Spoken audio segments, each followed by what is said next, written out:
श्री हरि श्री हरि श्री हरि। श्रीमद्भागवत जी के तीसरे स्कंद का छठवां अध्याय। दोहा। जिहि विधि से उत्पन्न भये विराट रूप भगवान, क्रम विधि से वर्णन करी मैत्रेय कथा महान। श्री मैत्रेय जी बोले, हे विदुर जी, भगवान ने जब यह देखा कि मेरी महतत्व आदि संपूर्ण शक्तियाँ परस्पर संगठित न होने के कारण सृष्टि की रचना में समर्थ नहीं हो रही हैं, तब उन्होंने काल शक्ति को स्वीकार करके पंचभूत, महतत्व, अहंकार, तन्मात्रा तथा मन सहित एकादश इंद्रियां आदि इन 23 तत्वों में एक साथ ही प्रवेश किया। इन तत्वों में प्रवेश कर के उन्होंने सोए हुए जीवों को शक्ति प्रदान की और उन्हें जागृत किया। यह संपूर्ण तत्व परस्पर मिला दिए गए और अंश रूप से उसमें पर ब्रह्म शक्ति में प्रवेश किया और उसी से विराट पुरुष की उत्पत्ति हुई। उस विराट पुरुष में यह संपूर्ण विश्व स्थित है। नर अर्थात जल के भीतर, अयण अर्थात आश्रय लेकर वह अंडा रूप हिरण्यमय विराट पुरुष एक सहस्त्र दिव्य वर्ष तक संपूर्ण प्राणियों को अपने में लीन करके पड़ा रहा।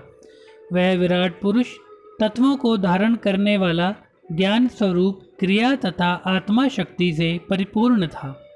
उसने अपने शक्तियों से अपने 3 भाग किए। नंबर 1, ज्ञान शक्ति के द्वारा चैतन्य स्वरूप। नंबर 2, 10 भाग प्राण, अपान, समान, व्यान, उदान, नाग, कूर्म, क्रकल, देवदत्त तथा धनंजय।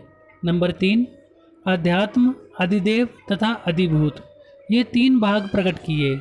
यह विराट भगवान ही आदि जीवन शक्ति वाले होने के कारण, जीवात्मा तथा जीव स्वरूप होने के कारण, परमात्मा तथा प्रथम अंश रूप होने के कारण आदि अवतार माने गए हैं। यह विराट पुरुष जीव रूप से 1 प्रकार का, प्राण रूप से 10 प्रकार का तथा अध्यात्म, अधिभूत तथा अधिदेव रूप से 3 प्रकार के माने गए हैं।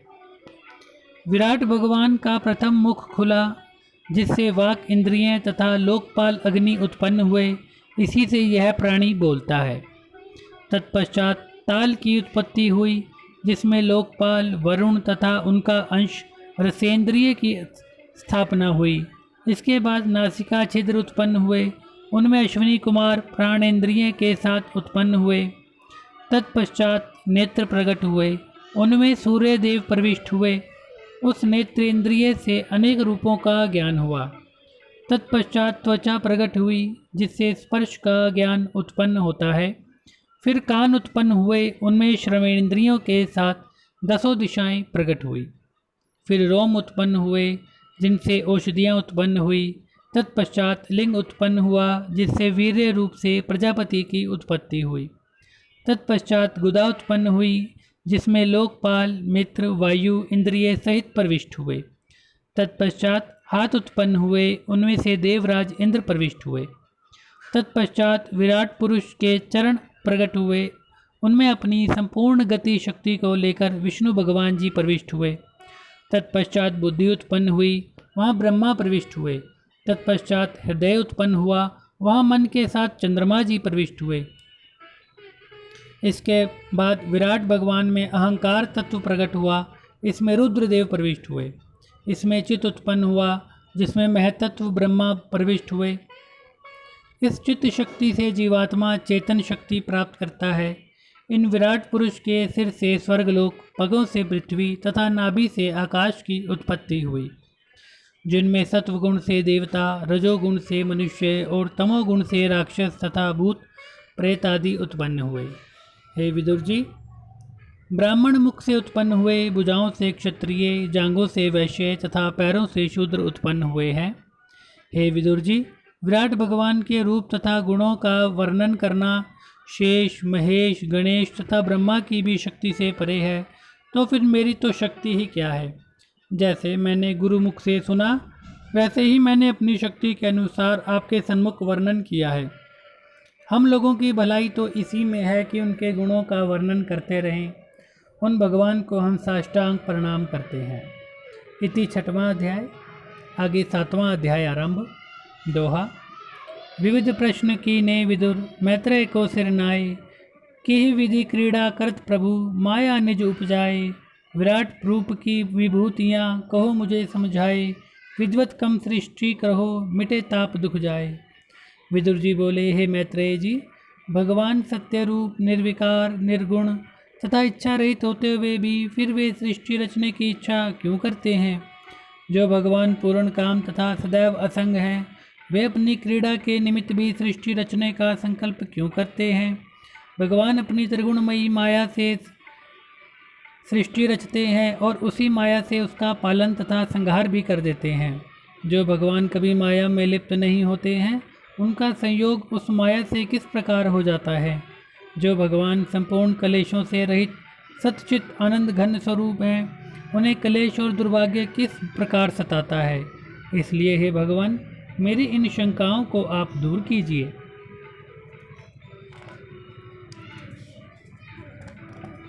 श्री हरि श्री हरि। तब श्री मैत्रेय जी मुस्कुराते हुए बोले, हे विदुर जी, सर्वात्मा तथा सबके स्वामी मुक्त स्वरूप वह भगवान कभी भी कर्म जनित कलेश तथा उसके बंधनों में नहीं बंधते हैं, किंतु फिर भी वे अपनी माया से अपने को ऐसा प्रकट करते हैं। उन्हें ही उनकी लीला तथा माया कहते हैं।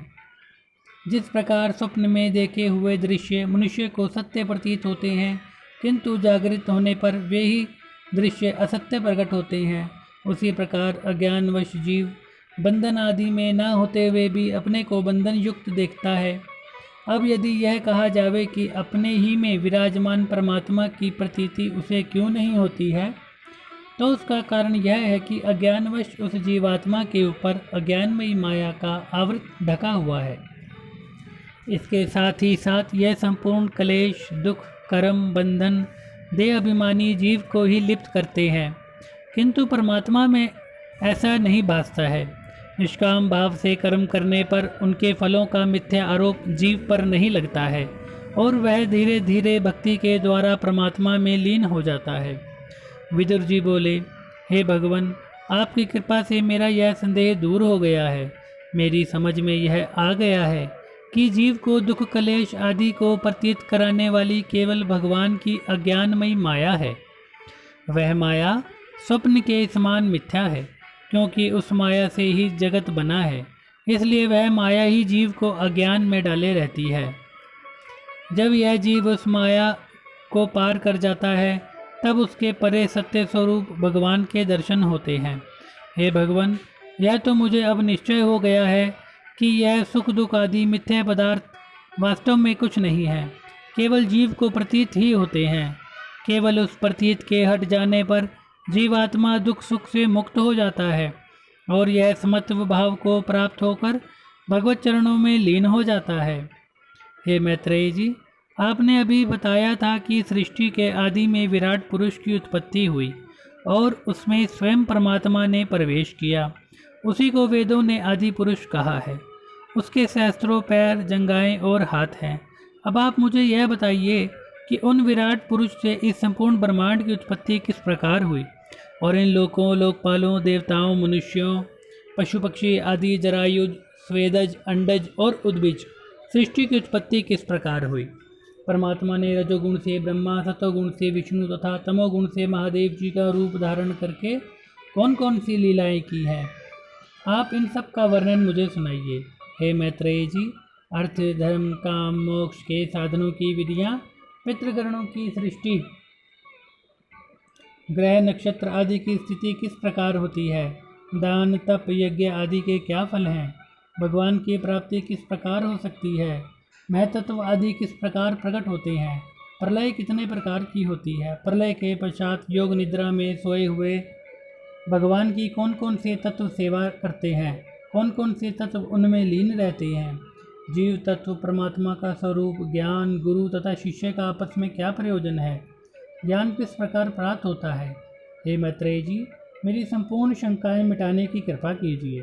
श्री सुखदेव जी बोले, हे राजा परीक्षित, व्यासनंदन विदुर जी के ऐसे गूढ़ वचन सुनकर और जगत का कल्याण का हेतु समझकर मैत्रेय जी प्रसन्न होते हुए मुस्कुराकर इस प्रकार बोले,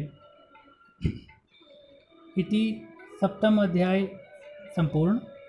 श्री हरि श्री हरि।